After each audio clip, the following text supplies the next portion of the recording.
자, 여러분들 반갑습니다. 고등학교 1학년 모의고사. 자, 누굴 위한 녹화인지는 모르겠어. 오늘 아는 친구들이 있기 때문에 녹화하는 건데 누가 안 했는지 걔가 안 했죠. 자, 그래서 오늘은 이제 제가 모의고사 비문학 수업을 하게 될 것이고, 비문학 수업이 항상 모의고사는 가장 어려운 게 비문학이지. 항상 비문학이 제일 어렵게 나오잖아. 그 비문학이 당락을 결정지을 것이고, 이따가 이제 박선호 선생님께서 이제 문학을 수업해 주실 겁니다. 그래서 오늘 모의고사 이게 양이 좀 적은 게 아니잖아. 그죠? 45문제 뭘 다 푼다는 게 아니라 비문학, 문학 중심으로 이제 풀어주게 될 겁니다. 문법 저는 학교는 따로 또 설명하도록 할게요. 문법은 그죠? 따로 설명해 주도록 할 거고, 지금은 비문학 가장 중요한 비문학부터 시작하도록 하죠. 비문학이 중요하다고 이런 건 많이 알고 있을 겁니다. 올해 대학 수능 시험도 마찬가지죠. 올해 대학 수능 시험도 시험 딱 쳤을 때 그날 아침부터 저녁까지는 모든 방송에서 문제가 쉬웠다고 방송 나왔잖아. 그래서 이건 작년과 비슷한 패턴이야. 문제가 좀 쉬웠다. 문제가 쉬웠다는 이유는 뭐냐 그러면 그 시험지를 받아보자마자 선생님이 풀거든. 풀어보니까 이 정도는 풀만하겠구나 해서 쉬웠다고 발표했는데, 학생들은 전혀 달랐어. 학생들은 풀자마자 이거 뭐야? 이거 뭐야? 이거 뭐야? 이러면서 문제 풀었다는 거죠. 좀 시간 되게 촉박했어. 문학이 좀 어렵게 나왔어요. 이번에. 문학도 그랬고 문법도 되게 신유형이 좀 나왔고요. 또 화작도 내용이 좀 길어가지고 비문학은 좀 짧게 나오긴 나왔었는데, 비문학은 좀 짧았지만 내용이 좀 약간 아리까는 것들이 많이 나왔습니다. 그래서 실질적으로 이번에 국어 아주 어렵게 나왔어요. 그래가지고 어젠가 그젠가 다시 정정보도 났죠. 올해 대학 수능은 예전과 똑같이 수리 가형과 국어가 당락을 결정짓는다 라고 또 다시 발표가 되었죠. 그래서 국어가 여전히 계속 강세를 보이고 있다는 건 여전합니다. 특히 이번에 1등급이 지금 예상되는 1등급이 88에서 87 수준으로 보고 있어. 88, 87 수준이란 건 거의 어렵다는 거예요. 보통 국어가 94점 1등급이 94점 넘어가면 좀 쉽다는 표현을 써. 그리고 91, 2점이 적당하다 그래. 작년 수능이 91점이었거든. 딱 적당했었어. 근데 올해는 87, 88이야. 그러면 엄청 어려웠다는, 엄청까지 아니지만 최고 엄청 83점, 84점이었지만, 그래서 80점대라는 국어라는 건 이건 아주 어려웠다는 거고, 그렇게 따지면 그러면 70대 후반이 잘하면 2등급도 나올 수 있는 그런 일이 돼버리는 거야. 79점도 2등급 나올 수 있는, 그리고 60점대도 3등급이 나올 수 있는 이런 문제가 돼버리는 거지. 그렇기 때문에 이번에 좀 전반적으로 국어 문제가 여전히 강세를 보이고 있다 이 말이에요. 강세를 보이고 있는 것 중에 하나가 바로 문법과 비문학이야. 문법과 비문학이야. 그래서 비문학은 평상시에 좀 잘해 두셔야 되고, 특히 또 문학도 이번에 3인국 출제됐죠. 3인국. 그죠? 대학 수능 시험 3인국이 출제되었습니다만은, 그래서 3인국 같은 경우에도 너를 이번 시험 보면 들어가지 않니? 수지공간? 들어가지? 3인국 한번 봐봐. 이따가 한번 풀어봐봐. 오케이? 풀 수 있어? 여러분들 풀 수 있어? 풀어봐봐. 알았어요? 이따가 박선욱 쌤한테 선생님이 대학 수능 시험 3인국 좀 풀어봐도 될까요? 물어봐봐. 알았어요? 그럼 그 부분 복사해 줄 수도 있을지도 몰라. 그죠? 그래서 한번 풀어보시고, 그러면서 3인국 풀어보는 게 어차피 시험 보니까 괜찮겠죠? 그죠? 풀어보시고요. 자, 그래서 그런 것들 이따가 박선욱 쌤께서 이제 아마 이제 여기 있는 문학을 같이 또 풀어주실 겁니다. 그런데 문학은 고전 문학을 좀 잘 알고 계셔야 되는데, 올해 이번 내신 시험 끝나고 나면은 1월부터 여러분들 고전 문학 총정리 들어간다. 그죠? 고등학교 2학년이 가장 중요한 시기야. 고등학교 2학년 이번 겨울방학이 가장 중요하다. 그래서 문학을 완전히 정리하는 시간이라고 보시면 돼요. 고1 때는 이것 조금, 요것 조금 수업하는 거지만, 이제 고2는 문학만 쫙 나가. 모든 내신 시험 범위가. 1학기 때는 나 문학이고 2학기 때는 나 문법이야. 내신은 그래. 그렇기 때문에 미리 여러분들 이번 겨울방학 때 문법과 그리고 고전 문학을 싹 정리한다는 생각하러 기분으로 수업을 하셔야 됩니다. 그죠? 이번 1월달부터는. 자, 물론 내신 시험을 잘 봐야 되겠죠?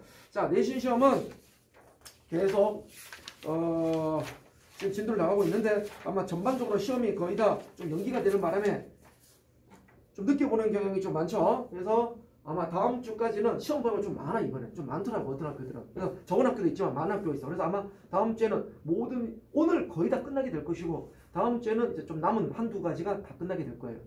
자, 그래서 다음 주에는 이제 완성본 문제를 또 제공하게 될 겁니다. 근데 총 두 권 준다 그랬죠? 그죠? 그래서 한 권은 계속 지금 사이사이 주는 이 문제, 그리고 다음 주에는 완성본 하나 주게 될 거예요. 그럼 다음 주에 받으면 어차피 다다음 주까지 시험 볼 거니까 계속 문제풀 충분할 겁니다. 그래서 다음 주에 완성본 줄 겁니다. 오늘 말씀을 좀 드리면서, 자, 같이 보도록 하자. 자, 보세요. 참, 그리고 이 문제를, 기출문제 다 풀어보셨지? 여러분들 학교에서 어차피 풀어봤던 거잖아, 그지? 기억이 좀 가물가물할 겁니다. 풀어봤던 문제니까 아마 읽어봤던 문제긴 하겠지만, 이따가 이 문제에 대한 변형 문제도 또 줄 거예요. 변형 문제도. 그죠? 변형 문제도 줄 테니까 이것만 풀어보면 안 돼. 변형시키겠죠? 그 변형시킨 문제도 같이 또 주도록 하겠습니다. 그죠? 자, 이따가 받아가시면 제가 드릴게요. 자, 읽어보도록 하자. 특정 산업에서 선발 기업이 후발 기업보다 기술력이나 마케팅 능력 면에서 더 뛰어나다는 점을 고려한다면 선발 기업이 산업의 주도권을 유지하는 것이 자연스러워 보인다. 그렇지. 상식적인 얘기잖아. 선발 기업이 산업의 주도권을 유지하는 건 당연스럽잖아. 그런데 자, 그런데가 나왔다면 이제부터 뭔가 중요한 내용이 나온다는 뜻이 되겠죠. 보세요. 오늘날의 국제 경제 환경에서는 후발 기업이 선발 기업을 따라잡아 산업의 주도권이 선발 기업에서 후발 기업으로 이동하는 현상이 관찰되는데 이러한 현상을 설명하는 게 바로 뭐라고? 추격 사이클 이론이라고. 추격 사이클 이론이라고 라고 개념이 나와 있죠. 그죠? 그럼 자, 이 부분 뭐가 되겠니? 추격 사이클에 대한 개념이 나오는데 자, 그러면 후발 기업이 선발 기업을 잡아간다. 이게 되겠죠. 그렇다면 자, 즉 몇 번 문제냐 그러면 자, 이게 이제부터 이 사람이 말하고 싶은 화제 제시잖아. 화제 제시면 그러면 선발 기업이 후발 기업을 따라잡자는 거, 이 부분이 몇 번 문제니? 20번 문제의 답이 되겠죠. 20번 문제 그럼 4번 보세요. 자, 20번 문제 한번 볼까요, 여러분들? 20번 문제 보겠습니다.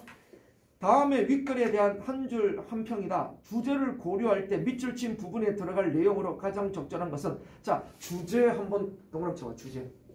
보통 우리가 모의고사 시험 문제 주제 문제가 나오면요, 첫 문단과 끝 문단을 보는 겁니다. 일반적으로. 그러면 주제 위에다 적습니다. 첫 문단과 끝 문단을 살펴봄이라고 살짝 팁을 써주세요. 첫 문단과 끝 문단을 살펴봄. 그러면 주제를 찾을 때는 첫 문단과 끝 문단이 나오게 되는데 지금 녹화되고 있니? 근데? 되고 있니? 이거 좀 잘 봐줘. 그지? 오늘 아는 친구들을 위해서 녹화해야 되니까. 자, 그래서 첫 문단과 끝 문단을 보면 되는데 그럼 첫 문단은 뭐니? 문제 되기 쉬웠지만은 이건 뭐야? 선발 기업이 후발 기업을 선발 기업에서 후발 기업으로 이동하는 현상을 보여주고 싶다고. 그러니까 자, 20번에 4번 보세요. 산업의 주도권 이동이 기업들 사이에 어떻게 이루어지는지, 어떻게 이루어지기는 선발 기업에서 후발 기업으로 이동한다고. 이렇게 이런 걸 보여주고 있잖아. 그러니까 정답은 4번이 되는 거지.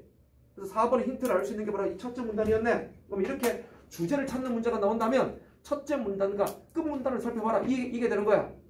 자, 다음에 둘째 문단 살펴보도록 하겠습니다. 자, 그러면 둘째 문단부터 보도록 하죠. 자, 이거 왜 이렇게 길어 또? 왜 이렇게 길어? 이거 왜 이렇게 길어? 조금 더 줄여볼게. 조금 더 줄여볼게. 응?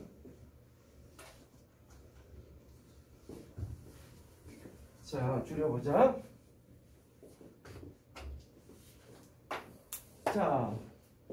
자, 보겠습니다. 산업의 주도권 이동과 관련하여 기업에는 세 가지 기회의 창이 열릴 수 있다라고 그랬죠. 자, 그러면 여기서 세 가지 기회의 창이 있대. 기회의 창이 열릴 수 있대. 자, 세 가지 기회의 창이 열립니다. 첫 번째는 새로운 기술의 등장이라고 그랬죠. 자, 그래서 첫 번째는 새로운 기술의 등장인데 여기에 세 가지 기회의 창이 핵심이고 첫 번째가 새로운 기술의 등장이다. 이게 첫 번째가 되겠죠. 자, 새로운 기술의 등장이 되는데 새로운 기술은 자, 이렇게 세 가지로 쪼개지면 각각의 세 가지대로 번호를 매겨놓거나 아니면 동그라미, 세모, 네모를 쳐서 구분시켜 놓는 게 일반적이야. 근데 동그라미, 세모, 네모하면 너무 좀 지저분하니까 번호를 매겨놔서 좀 시각화 시켜두는 거야. 시각화. 자, 예를 들면 얘가 첫 번째면 두 번째가 뭐가 되겠니? 이게 두 번째가 나오죠. 시장의 갑작스러운 변화. 이게 동그라미 2번이잖아. 이렇게 번호만 매겨놔도 문제 풀 때 찾기가 쉬워진다는 거야. 어차피 이거 내용을 다 외우고 문제 푸는 거 아니잖아. 외울 수는 없잖아. 어차피 읽고 풀고 해야 되니까 어디에 그 부분을 찾는 게 중요해. 그런데 만약에 이걸 줄도 치지 않았다면 이건 어떻게 됩니까? 시간 오래 걸려요. 그러면 이 문제 문제 풀겠다고 시간 오래 걸리면 뒤에 문제 못 풀 수가 있어. 그러면 항상 뒤에 문제를 찍을 수밖에 없는 문제가 생기겠죠. 그러면 얼마나 더 손해야. 그래서 우리가 그동안 연습 많이 해왔던 방법대로 글을 읽어 나가면서 좀 줄을 치고 분석하고 읽어 나가야 된다는 얘기야. 그래서 우리가 그 연습을 좀 그동안 많이 해왔었잖아. 물론 앞으로 더 많이 할 겁니다. 그죠? 자, 그러면 두 번째는 시장 갑작스러운 변화죠. 그럼 세 번째가 뭐가 되겠니? 이렇게 나오죠. 정부의 규제 혹은 직접적 지원. 자, 요 세 가지에 의해서 선발주자가 후발주자한테 밀리는 그 세 가지 정도에 있다. 이게 되는 거지. 그럼 이렇게 보름만 딱 매겨놔도 그다음 이제부터 여기서 핵심을 찾고 여기서 핵심을 찾고 여기 핵심을 찾고 세 개를 딱 분류시켜 놓으면 그런 문제 풀 때 아주 편해지는 거지. 이렇게 시각화시켜놔라 이 말이야. 그럼 자, 계속 보도록 하겠습니다. 새로운 기술의 등장인데 기존에 없었던 새로운 기술이 등장하는 경우에 선발기업과 후발기업은 비교적 동등한, 자 보세요. 새로운 기술이 등장하면요 선발기업과 후발기업이 비교적 동등한 출발점이 된다는 거예요. 어차피 선발은 앞섰지만 새로운 기술이 나오면 후발과 그만큼 앞당겨 할 수 있다는 거예요. 그럼 서로 비슷해지는 거예요. 비슷해진다니까 누가 하나 앞서는 게 아니다는 얘기야. 그래서 여기서 가면 가장 중요한 포인트가 뭐니? 동등한 출발점. 이게 가장 중요한 핵심이죠. 동등한 출발점이 되겠죠. 그죠? 선발기업이 자신들의 기존 기술을 최대한 활용하고 싶은 미래를 버리지 못해 새로운 기술 도입을 주저할 때 후발기업이 새로운 기술을 도입한다면 선발기업보다 유리한 상에 놓일 수 있다 이 말이죠. 두 번째는 시장의 갑작스러운 변화야. 자, 이 갑작스러운 변화인데 보세요. 경기 순환 또는 새로운 소비층의 등장. 자, 경기가 순환되거나 새로운 소비층이 등장하는 거야. 여기에 갑작스러운 시장 변화가 되겠죠.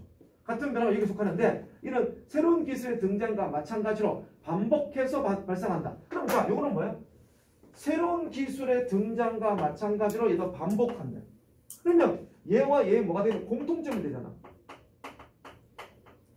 공통점이 되는 비교가 되겠죠. 즉 뭐 얘와 얘의 공통점은 계속 반복한다. 반복해서 일어난다. 공통점을 얘기해주고 있네. 그죠? 다음 특히 불황기에는 일부 선발기업은 적자로 인해 자원을 방출하게 된다. 보세요.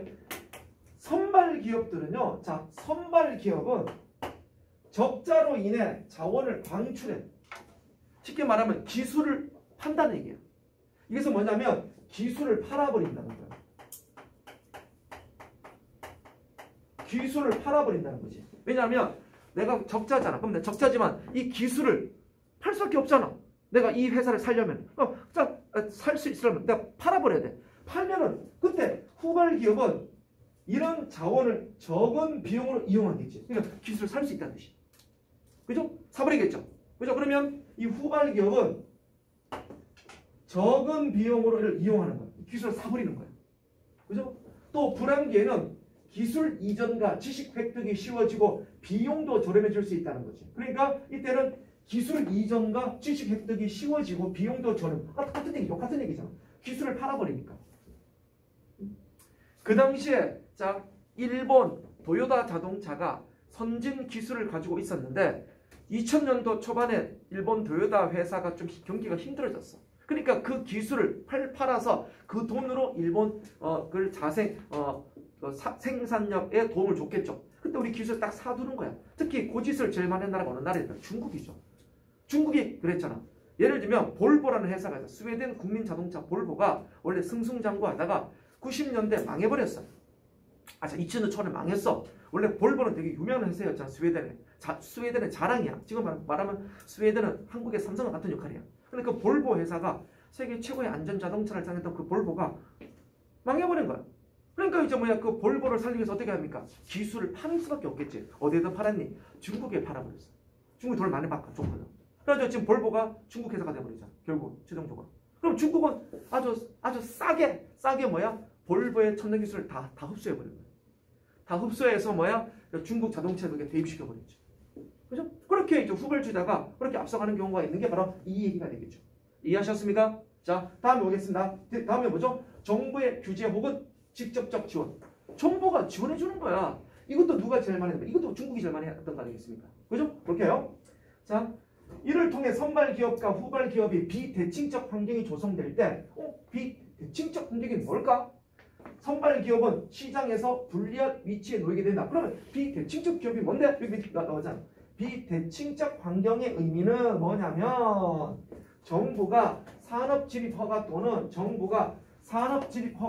보조금 등을 통해 선발기업을 자국시장에서 불리한 위치에 놓이게 한다 이 말이죠. 자, 그러면 예를 들면 정부가 원래는 예를 들면 이거죠.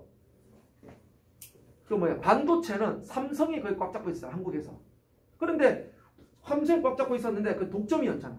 근데 SK나 LG나 현대한테 뭐야 보조금을 지급하면서 너희들도 뭐야 그 반도체를 만들어봐 하고 지원해 주는 거야.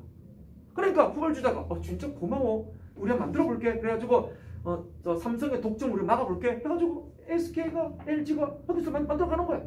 만들어버리는 거야. 그러면 오히려 후발주자가 더 유리하게 되겠죠. 그죠? 그런 경우가 있는 거지. 보조금을 주기까지 하니까. 그래서 이 방법을 제일 많이 쓴 게 뭐냐면 중국이죠. 중국은 자국 내 기술이 없기 때문에 보조금을 엄청 지금 뿌리잖아. 엄청 뿌리고 있죠. 그러니까 중국 기업은 안 망하는 거야. 중국 계속 돈을 넣어주니까 수혈해 주니까. 근데 그것도 언젠가 한계가 있을 거야. 그러니까 지금은 계속 버티고 있는 거지. 그러니까 14억 인구라는 넓은 시장을 통해 가지고 중국은 기술력은 없지만 계속 진짜 팔아먹는 거야.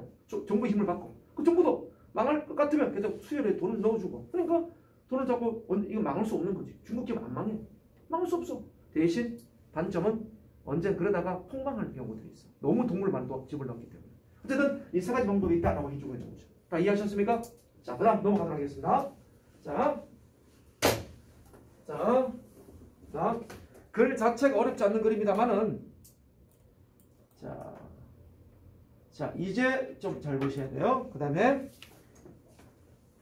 이거는 다 위에 올려볼. 아우 너무 많네. 이거는 한 절반 정도 끊어야 되겠다. 절반 정도 끊자 이거는. 자, 절반 정도 미리 끊어버리자. 자, 이건 절반 정도 끊으면서 읽어볼게요. 자, 보겠습니다. 잠시만. 이런 기회의 창과 관련해 산업의 주도권 이동은 정상 사이클, 중도 실패 사이클, 슈퍼 사이클이란 세 가지 종류의 추적 사이클로 설명이 가능하다 그랬죠? 자, 그러면 세 가지가 또 나오네. 또 번호 매겨봐야 되겠네. 첫 번째, 정상 사이클이 나와. 자, 이게 정상 사이클 첫 번째가 되는데, 자, 정상 사이클은 어떠냐 그러면 정상 사이클은 네 단계를 모두, 자, 다음에 네 단계를 모두 경험하는 거야. 모두 경험하는 거야. 그러면 그 네 단계가 모두 있는 게 뭐라고? 바로 정상 사이클이라고. 자, 볼게요. 여기는요. 여기 보면 사이클이 총 3개가 나오니까 각각 모양을 달리 해볼게. 정상 사이클은 4번을 치고, 중도 실패 사이클은 2번을 치고, 슈퍼 사이클은 3번을 쳐볼게요. 구분 좀 시켜보도록 하겠습니다. 시각적으로. 자, 정상 사이클은 다음에 4단계를 거치게 되는데 1단계는 바로 뭐야? 진입 단계. 얘는 정말 1번이 되겠죠? 그죠? 자, 진입 단계가 있는데 진입 단계는 국영기업 혹은 정부의 지원을 받은 민간기업이 후발 기업이 나타날 때 보조금 등으로, 자, 정부의 보조금 등의 이점으로 선발 기업에 비해 일정한 비용 우위를 누린다 이 말이죠. 그러니까 보조금을 통해서 약간 이득을 얻는 게 이 부분이 되는데 우리 이 부분을 통해서 문제 21번 문제를 풀 수가 있죠. 자, 21번 문제 보겠습니다. 윗글의 내용과 일치하지 않는 거예요. 않는 겁니다. 않는 건데, 자, 21번에 동그라미 4번을 읽어볼게요. 4번 읽어보겠습니다. 국영기업은 후발기업으로 나타날 때 선발기업에 대한 정부의 보조금으로, 자, 정부의 보조금 등으로 선발기업에 비해 일정한 비용 우위를 누린다고 나와 있잖아. 그런데 왜 21번에 4번은 누리기 어렵다고 그랬니? 그러니까 정답은 4번이 되겠지? 그치? 쉬운 문제지? 이거는 뭐 쉬운 문제니까 뭐 이런 거는 틀리면 안 되는 문제가 되겠지? 그래서 21번 정답은 4번이 되겠네? 자, 계속 보겠습니다. 다음에 2단계는 점진적 추격 단계가 있는 거야. 점진적 추격 단계가 있어. 자, 이게 동그라미 2번이라고 하면 되겠죠? 2단계는 점진적 추격 단계인데 2단계에서 후발 기업들은 점차 투자를 위한 이윤을 확보해 가는데, 자, 보세요. 후발 기업들은 투자를 위한 이윤을 확보해 가 시장 점유율을 높여. 투자를 위한 이윤 확보는 선발 기업보다 후발 기업에서는 가능성이 높아. 그러면 후발 기업들은 뭐죠? 이윤을 확대해 가고, 자, 왜냐면 선발 기업은 주주들은 투자를 위한 이윤 확보보다는 배당을 더 선호한다라고 돼 있잖아. 그죠? 그러면 배당이 뭔데? 출시를 서로 나눠주는 거야. 이득을 서로 나눠주는 거야. 보세요. 선발 기업은 미리 돈을 많이 받았으니까 돈을 많이 번 회사잖아. 그러니까 이익 투자가 아니라 오히려 배당을 원하는 돈 좀 줘 다시 돌려줘 이거예요. 근데 후발 기업은 이제 시작했으니까 배당보다는 이제 뭐야? 이윤을 확대시키기 위해서 배당을 안 받는 거지. 그러면 여기서 중요한 건 후발 기업은 이윤이고 선발 기업은 배당이다. 이렇게 딱 구분을 시켜줬어야지 문제 풀 때. 그죠? 두 개로 쪼개지니까. 자, 계속 보겠습니다. 자, 그렇게 나와 있죠. 뭐 그렇게 정도로 할게요. 다음에 경향이 있고 후발 기업이 주주들은 상대적으로 반대의 경향을 있기 때문이다. 그러나 자, 또 그러나 나왔으면 또 조심해야 되겠죠. 점진적 추격 단계에 도달한 후발 기업은 저부가 가치 시장에서 자, 그러나부터는 조금 위로 올려볼게요. 여기까지 이런 걸 다 정리하셨죠? 정리했죠? 자, 그럼 좀 올려볼게요. 칸이 좀 기니까. 자, 그러나 여기부터 다시.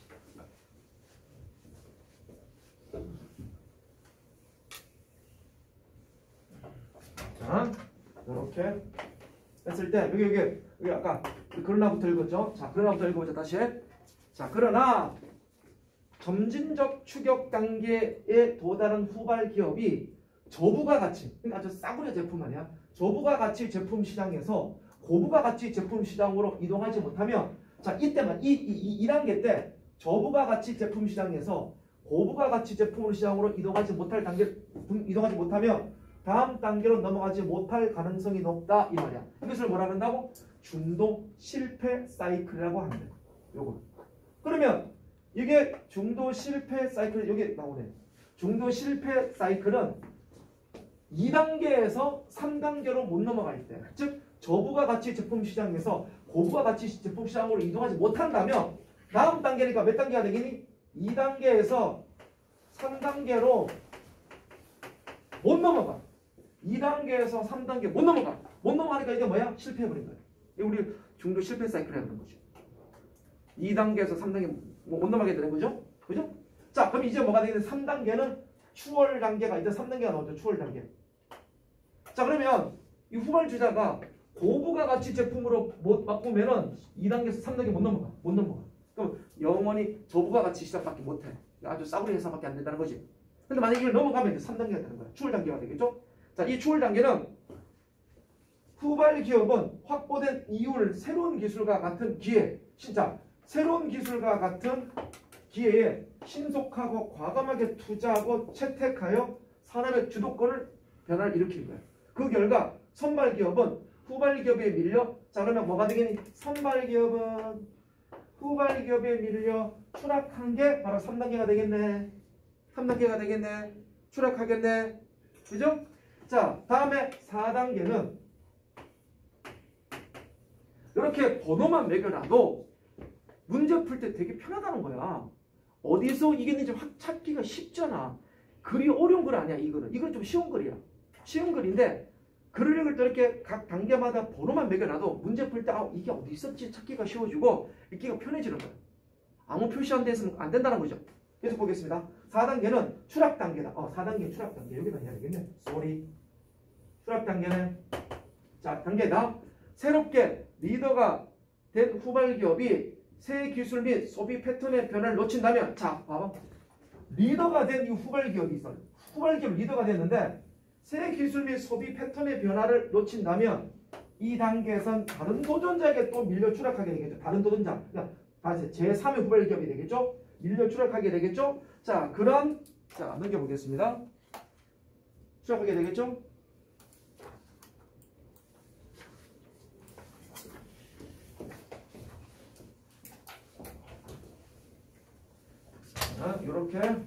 이렇게 제3단계에서 선발 기업을 초월한 후발 기업이 기술 시장 등의 규제 변화 등에 민첩하게 대응하는 경우 산업의 주도권이 오랫동안 유지될 가능성이 높겠죠. 자, 보세요. 그러면 만약에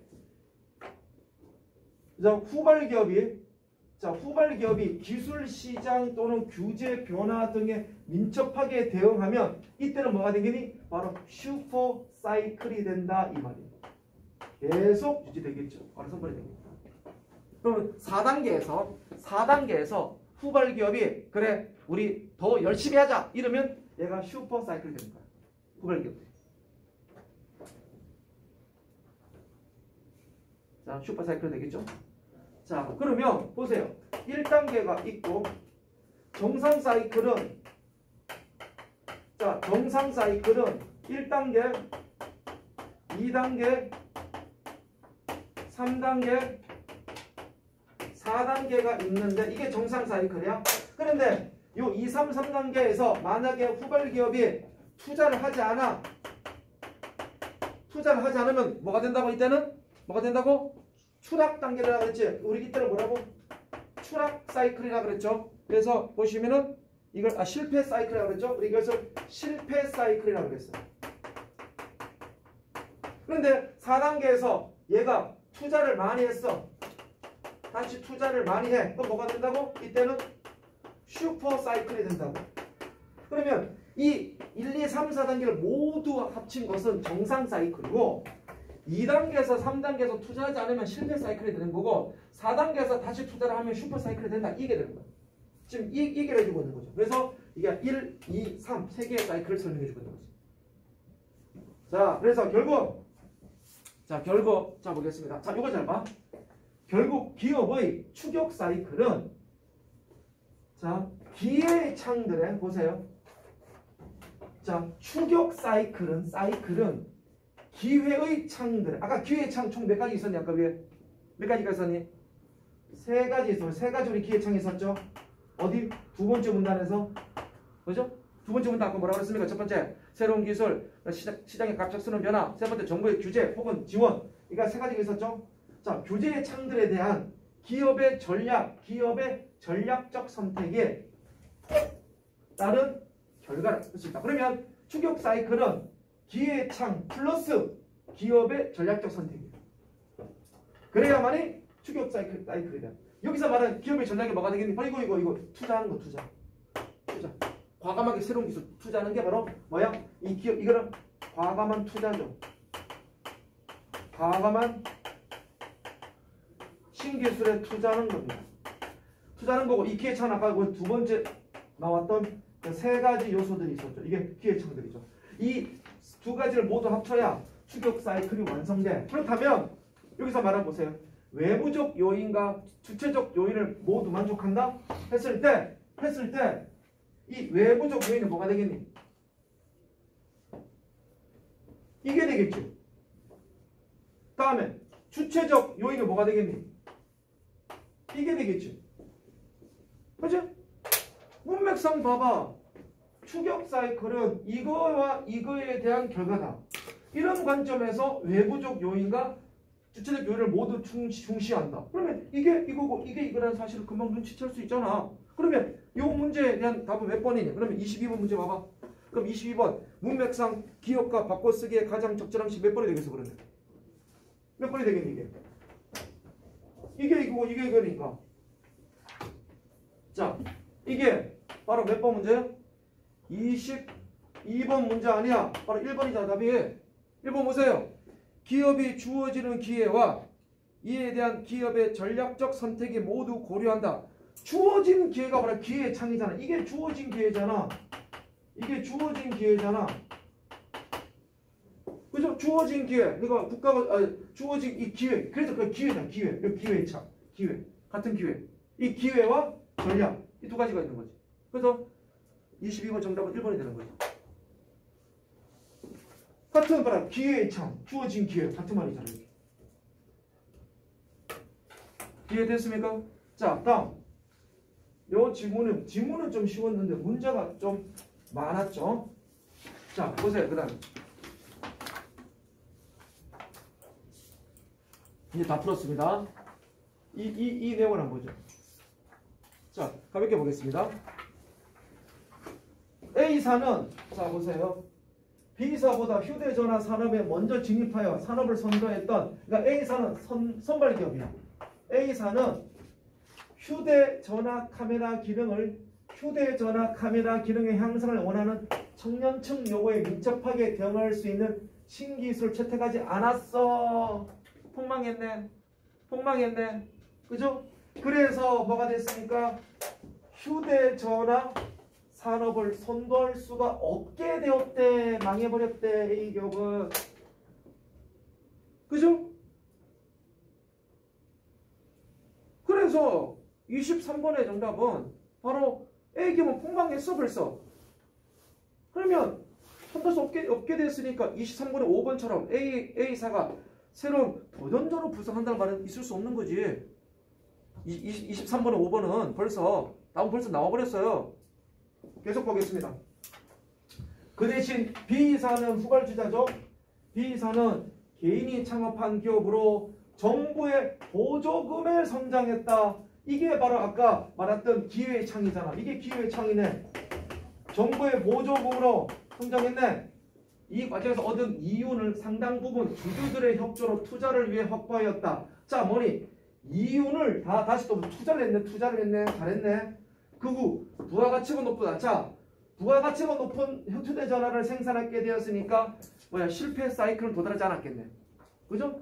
하게 되었고 휴대전화 카메라 기능을 향상시킨 신기술을 채택하여 다시 또 신기술을 채택했네. 휴대전화 산업을 선도하는 기업으로 썼어. 그러나 휴대전화 게임 그래픽 기능을 향상시키는 청소년층의 등장으로 자 보세요.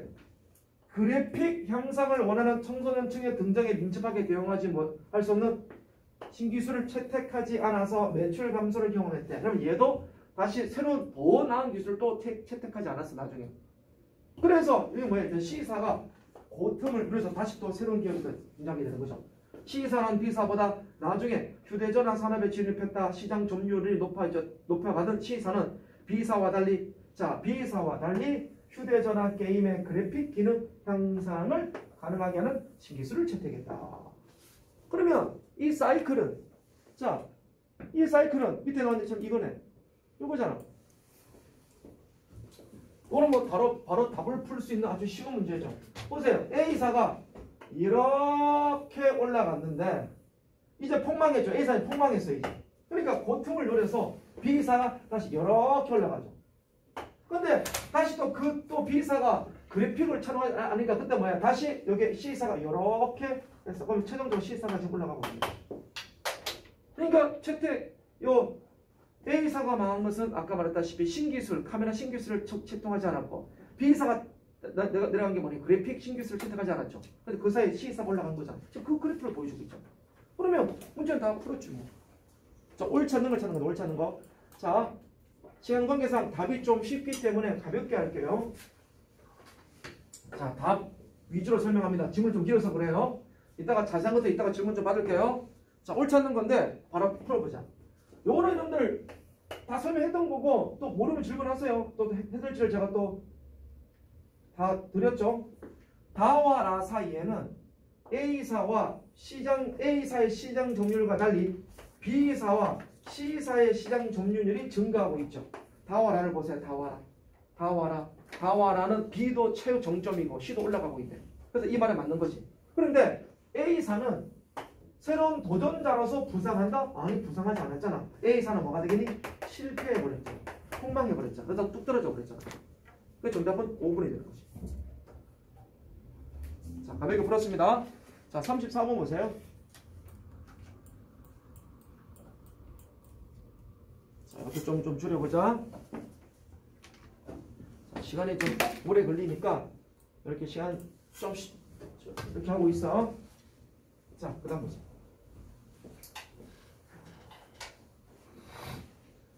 비문학이 제일 어려워. 비문학이.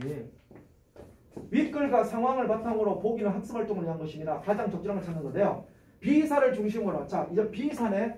B사를 중심으로 A와 B에 대해 벌어질 수 있는 상황을 가정하여 원이 추격 사이클을 종류를 파악해보자 이 말이야. 자, 보세요. 만약 B사가 A를 생산하지 못했다면 A가 뭔데 근데? A가 뭐예요? 부가가치 높은 휴대전화죠. 휴대전화를 생산하지 못했다면 정상 사이클을 할 수 없다고 그랬잖아. 그치? 얘는 뭐가 되겠니? 실패 사이클이 되겠죠? 실패 사이클이 되겠죠? 그죠? 틀렸고. 2번. 만약 B사가 A를 생산하지 못하면 슈퍼 사이클이 아니라 실패 사이클이라고 같은 말이네. 투자하지 못하면 실패 사이클에 간다고 그랬잖아. 그 앞에서 공문을 살펴봤잖아.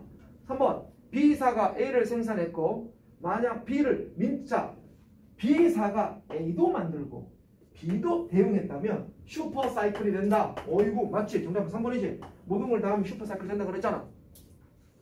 3번 보겠습니다.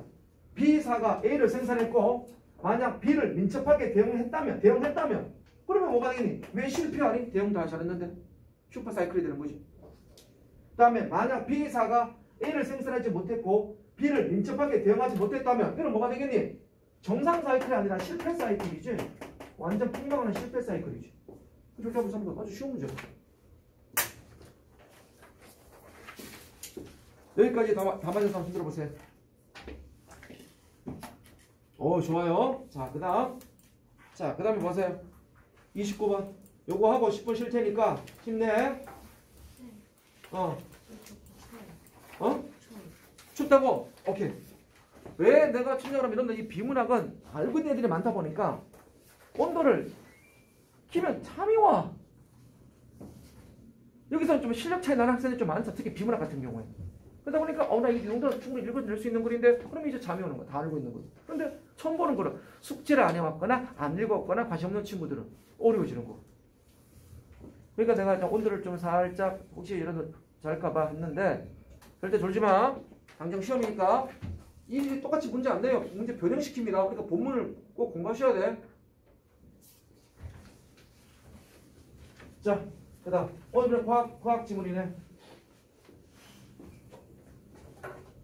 자, 뭐 여러분들 솔직히 말하면 저랑 같이 우리 비문학 수업할 때 이 정도 수준의 글은 좀 쉽지 않니? 너희들이 나랑 우리가 지난달까지 했던 비문학 수준과 비교해봐라. 이게 얼마나 쉬운 건지. 내가 했던 게 이거보다 2배, 3배 더 어려운 걸 우리 많이 했었잖아. 여러분들은 지금 내신 때문에 이게 너무 신경 써서 그렇죠. 내신이 아니었다면 저랑 했던 수업 내용이 되게 이거 비교가 안 될 정도로 아주 고난도 수업이었어. 아니 그걸 설명했던 애들이 이 정도를 못 풀어? 그거는 뭐냐 하면 집중력의 차이인 것 뿐이야. 우리 이거보다 더 어려운 거 많이 풀었는데. 계속 풀어봅시다. 자, 한 문단씩 할게요. 이거는 좀 쉽기 때문에. 자, 볼게요. 일상에서 음식 조리 과정은 열 전달에 의한 과학적 원리로 설명할 수 있다. 오케이. 열 전달이 뭔데? 열 전달은요. 열이 온도가 높은 곳에서 낮은 곳으로 이동하는 현상입니다. 그렇죠? 열은요. 높은 곳에서 낮은 곳으로 이동하는 게 바로 열이래요. 그렇죠. 뜨거운 데서 차가운 데로 이동한다는 겁니다. 자, 그러면 조리 과정에서 전도에 의한 열 전달이 많이 일어나는데 또 전도가 뭐냐면 전도란 물질을 이루는 입자들이 상호작용을 통해 보다 활동적인 입자로부터 이웃의 덜 활동적인 입자로 열이 전달되는 현상이다 그랬죠. 쉽게 말하면 전도가 뭐냐면 간단해. 열이 옮겨간다. 여기서 보세요. 활동적인 입자에게 무슨 말이니? 이게 열이 높은 상태잖아. 열이 높으면 이게 분자로 활동적이잖아. 그러면 덜 활동적인 게 무슨 말이니? 열이 낮다는 거잖아. 그럼 아까 했던 거 똑같은 거잖아. 온도가 높은 곳에서 낮은 곳으로, 열이 높은 곳에서 낮은 곳으로. 같은 얘기잖아. 같은 얘기잖아 지금. 이러한 전도는 온도 차이가 있는 경우에 일어나는데, 자, 온도 차이가 일어나고 한 물질 내에서 발생하기도 하며 서로 다른 물질을 접촉하는 경우에도 발생한다라고 돼 있지. 자, 보세요. 그럼 이 부분 보세요. 그러니까 자, 우리 이 부분 보시면은 한 물질 내에서 발생하기도 하고 서로 다른 물질 발생. 그럼 다 된다 이 얘기잖아. 근데 이 문제를 낸 게 있죠. 몇 번 문제입니까? 29번 문제 보세요. 29번에 5번 문제 보세요. 자, 5번 봅니다. 5번, 29번에 5번. 옳지 않는 거죠? 5번 보세요. 열의 전도는 서로 다른 물질들이 접촉하는 경우에만 발생한다. 그래서 한 물질 안에서는 발생하지 않는다. 암기는 뭐 다 한다 그랬는데. 그러니까 29번 정답은 5번이라는 사실이 아주 쉽게 답이 나오죠. 이건 아주 쉬운 문제니까 가볍게 풀어봤습니다.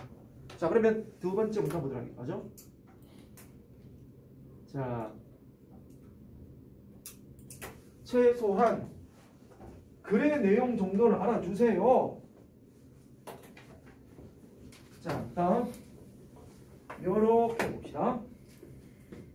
요렇게 열 전달 과정에서 단위 시간 동안 열이 전달되는 비율을 열 전달률이라고 한다. 그러니까 시간당 열이 얼마만큼 전달되느냐? 이 전달률이래. 상식적이잖아.